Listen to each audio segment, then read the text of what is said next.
Didukung oleh Top Coffee susu gula aren Tubruk. Pengen lagi. Top enaknya. Oleh karena itu, terhadap calon presiden dan wakil presiden yang berusia minimal 40 tahun tetap dapat diajukan sebagai calon presiden dan wakil presiden. Sedangkan bagi bakal calon yang berusia di bawah 40 tahun tetap dapat diajukan sebagai calon presiden dan wakil presiden sepanjang memiliki pengalaman pernah atau sedang menduduki jabatan sebagai pejabat yang dipilih melalui pemilu, inkasu, anggota DPR, anggota DPD, anggota DPRD, gubernur, bupati, atau wali kota, namun tidak termasuk pejabat yang ditunjuk appointed officials, seperti penjabat atau pelaksana tugas dan sejenisnya. Bagi pejabat appointed official semata dapat diajukan menjadi calon presiden dan wakil presiden melalui pintu masuk, yaitu berusia 40 tahun. Menurut Mahkamah, meskipun terdapat syarat alternatif berupa pengalaman pernah atau sedang menduduki jabatan sebagai pejabat yang dipilih melalui pemilu elected official bagi calon presiden dan wakil presiden yang berusia di bawah 40 tahun, syarat tersebut tidak akan merugikan calon presiden dan wakil presiden yang berusia 40 tahun ke atas. Karena syarat usia dalam kandidasi presiden dan wakil presiden harus didasarkan pada prinsip memberikan kesempatan dan menghilangkan pembatasan, to give opportunity and abolish restriction. Kami lanjutkan lagi pemirsa. Mbak Bibip, ke Anda dulu. Tadi Anda sempat menyebutkan soal manuver yang dilakukan oleh MK. Anda sepakat kalau manuver ini bisa memanaskan suhu politik negeri hingga nanti pada saat pesta demokrasi? Sangat bisa. Halo Mbak Bibip. Mbak, bahkan antara pembicara dalam acara ini begitu. Jadi kalau misalnya pertanyaannya, jadi manuver apa sih yang tengah terjadi? Sebenarnya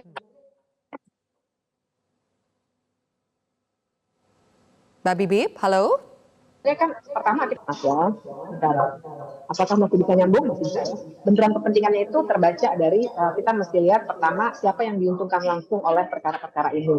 Dan yang kedua juga kita harus lihat bahwa dalam perkara 90 ini yang dikabulkan, sebenarnya ditulis tuh katanya pemohon mengidolakan Gibran. Jadi sebenarnya dalam konteks itu kita bisa membaca ada benturan kepentingan yang langsung kelihatan. Nah, tapi saya juga ingin ikut mendebat Pak Habib tuh tadi kan katanya ya sudahlah ini sudah final. Betul, sudah final. Tapi kan kita kan punya tanggung jawab untuk menerangkan yang seterang-terangnya kepada publik.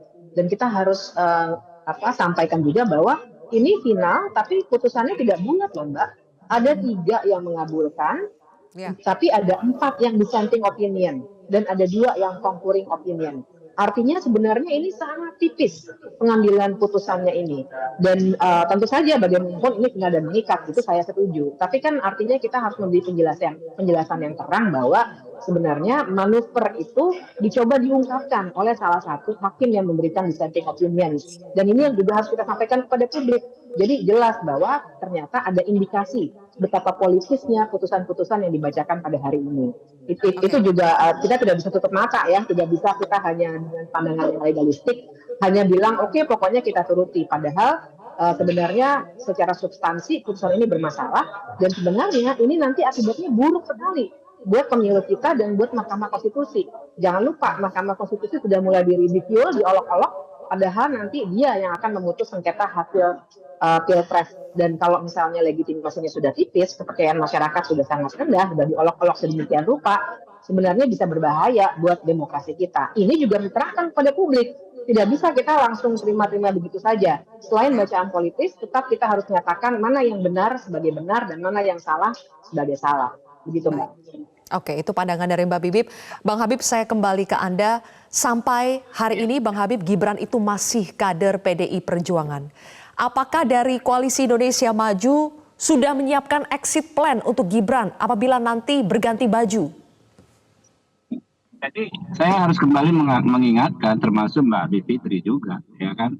Itulah dinamika hari ini bahwa MK memutus semuanya secara demokratis. Ya, ada yang menyampaikan dissenting opinion, diberi kesempatan, tetapi putusan MK kan mengikat. Ya. Putusan MK yang sudah disepakati itu yang tadi dibacakan, gitu loh. Soal tuduhan, soal anggapan, silakan saja masing-masing orang ya, kalau ingin menyampaikan tuduhan yang subjektif sekali pun Sebenarnya ada bukan masalah. subjektif, Tetapi itu kan etika. tetap menjadi pedoman Salah kita, satu ya, gitu. sudah dianggap. Jadi Anda juga nggak bisa memonopoli bahwa Anda yang benar, tuduhan Anda yang benar, sikap subjektif Anda yang benar, dan Anda yakinkan itu untuk disampaikan kepada publik. Kita juga bisa menyampaikan hal yang sebaliknya, Silahkan gitu loh. sampaikan. Semua Kita orang baca bisa dulu berpendapat, argumentasi. gitu loh. Saya juga punya kewajiban menyampaikan edukasi kepada publik untuk menghormati putusan lembaga peradilan, ya. Tapi ngapain juga kita sudah lagi berdebat kusir kalau putusan sudah ada. Sebab kalau etikanya sebagai seorang sarjana hukum, ya, ketika putusan sudah ada, ya kita tinggal menghormati saja. Perdebatan itu tinggal perdebatan. Kalau bagi saya, ya, jadi saya nggak mau lagi debat kusir. Silakan. Kalau punya standar moral yang berbeda-beda, ya silakan saja, begitu kan. Oke, tadi kembali ke persoalan pertanyaan dari Zilvi, ya, soal soal Mas Gibran. Exit plan buat Gibran kalau tidak menjadi kader PDIP lagi, apakah sudah disiapkan, Bang? Ini kan masih kalau juga ya, masih belum ya. Pertama, Pak Ketua Umum Partai Politik juga belum menentukan Pak Gibran sebagai wakil presidennya Pak Prabowo, ya. Walaupun saya sudah dimaki-maki sama senior saya, ya, yang jelas kan belum diputuskan. Itu satu. Yang kedua, ya, fenomena seorang kader partai politik yang diajukan partai lain kan bukan baru. Pak JK 2004-2009 kader Golkar maju sebagai wapres bukan dari partai yang mengusungnya. Kemudian juga yang belum terlalu lama itu adalah Pak Sandiaga Uno, ya, berkomunikasi dengan partai lain, dengan pihak lain, kabarnya ingin maju sebagai wapres dari partai lain dan keluar. Kami tidak pernah menyalahkan Pak Sandiaga Uno, tidak pernah juga mencaci maki partai lain, karena itu adalah putusan domain yang bersangkutan, hak yang bersangkutan. Berpolitik itu kan pilihan, apakah pilihannya bersandar pada ideologi atau persoalan subjektif saat itu monggo. Mungkin itu ya. Saya mohon maaf, saya live, saya pas ini maghrib mepet banget ya. Oke, baik. Sorry kalau ya. begitu Bang Habib. Oke ya. Oke. Iya. Oke, saya minta tanggapannya dari Bang Kapitra ya. Bang Kapitra, kalau menurut Bang Habib tadi politik itu adalah pilihan. Jadi nanti serahkan kepada Gibran bagaimana akan menindaklanjuti tawaran dari Koalisi Indonesia Maju atau tidak. Bagaimana tanggapannya Bang Kapitra? Iya, hidup itu pilihan. Pilihan itu juga punya norma. Ada norma hukum dan ada norma sosial. Ada etika di dalamnya. Artinya bagi kita bukan soal kader kita diminati, kita bangga aja, kita senang aja. Karena artinya menunjukkan bahwa partai PDIP memiliki kader-kader yang mumpuni, yang punya kualitas yang lebih baik. Tapi bukan itu permasalahannya, ya. Yang kita masalahkan, kita melihat ya, diskriminatif terhadap putusan Mahkamah Konstitusi itu 40 tahun. Oke, itu dipatok di situ. Artinya di bawah 40 tahun tidak bisa ikut menjadi capres atau cawapres. Tetapi ada pintu keluar di situ bagi yang pernah atau sedang menjabat kepala daerah. Nah, bagaimana dengan profesi lain? Profesi lain yang juga mungkin lebih hebat dari kepala daerah, dan itu tidak boleh.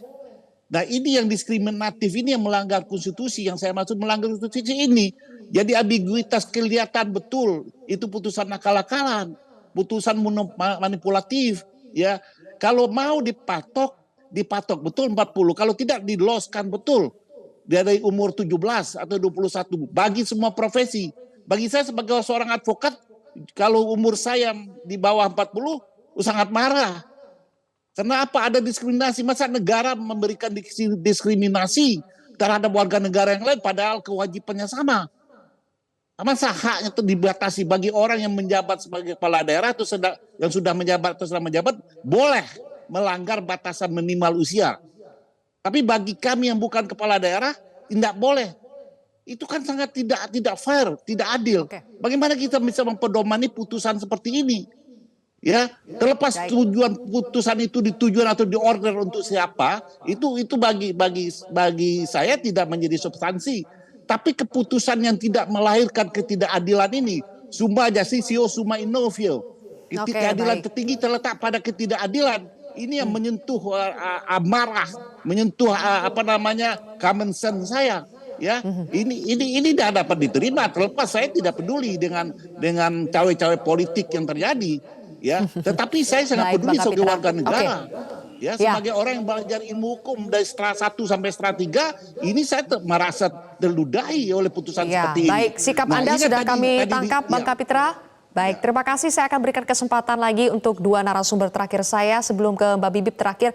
Mas Adi dulu, singkat Mas Adi, menurut Anda Gibran akan nekat meninggalkan PDIP atau PDIP yang beraksi duluan untuk melepas Gibran? Mas Adi, audionya belum dibuka?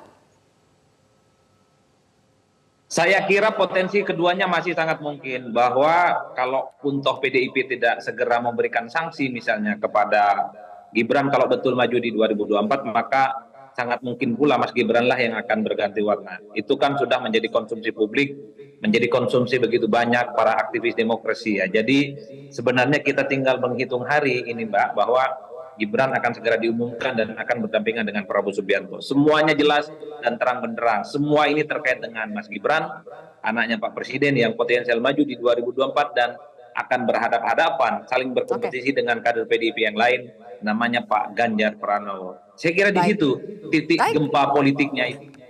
Gempa politik. Oke, Mbak Bibip, terakhir tadi Menko Polhukam Mahfud MD mengatakan kurang lebih intinya ya mau bagaimana lagi harus move on. Tadi Bang Habib juga mengatakan demikian. Gibran pun mengatakan ya pada akhirnya rakyatlah yang akan menentukan. Bisakah kita move on secepat itu dengan alasan tadi? Menurut saya sih tidak bisa ya, karena ini buat saya dampaknya, kerusakannya pada tata negara kita itu sebenarnya sangat besar. Tadi dalam konteks MK tadi, saya kira legitimasi MK ini akan semakin dipertanyakan dan perlawanan-perlawanan, walaupun kita narasinya kan begitu ya, harus bisa diterima dan lain sebagainya. Tapi kan yang namanya keliru dan politisasi itu tetap harus dikemukakan, dan itu yang sedang dikemukakan oleh banyak sekali kalangan masyarakat sipil, dan ini sebenarnya berbahaya. Ini membuat bola panas terus-menerus bergulir, tidak hanya berhenti di soal Gibran mau atau tidak, koalisi mau mengajukan atau tidak, tapi masyarakat sipil juga bergolak karena sebenarnya bahkan pada masa Orde Baru pun ada juga nepotisme tapi tidak menggunakan lembaga yudikatif. Nah, ini sudah menggunakan lembaga yudikatif. Jadi kerusakannya sangat luar biasa. Jadi kalau saya sih tidak menyarankan untuk move on dalam arti kritik terhadap putusan Mahkamah Konstitusi ini tetap terus-menerus harus digaungkan. Mungkin kita tidak bisa mengubah karena begitu aturan lainnya, tapi eksaminasi putusannya, kemudian kritiknya, kemudian pengungkapan aktor yang terlibat, bahkan konflik of interest dan pelanggaran etika dari Ketua Mahkamah Konstitusi, menurut saya tetap harus dibicarakan. Jangan sampai ini menjadi kebenaran yang baru. Gitu. Ya. Jadi ini Baik. beyond Oke. Gibran atau tidak Gibran. Ini adalah Ya. soal masa depan demokrasi kita, Mbak. Baik, terima kasih Mbak Bivitri Susanti, kemudian juga Mas Adi Prayitno dan Bang Kapitra Ampera. Terima kasih sudah bergabung bersama kami di Prime Time News hari ini. Jelajahi cara baru mendapatkan informasi. Download Metro TV Extend sekarang.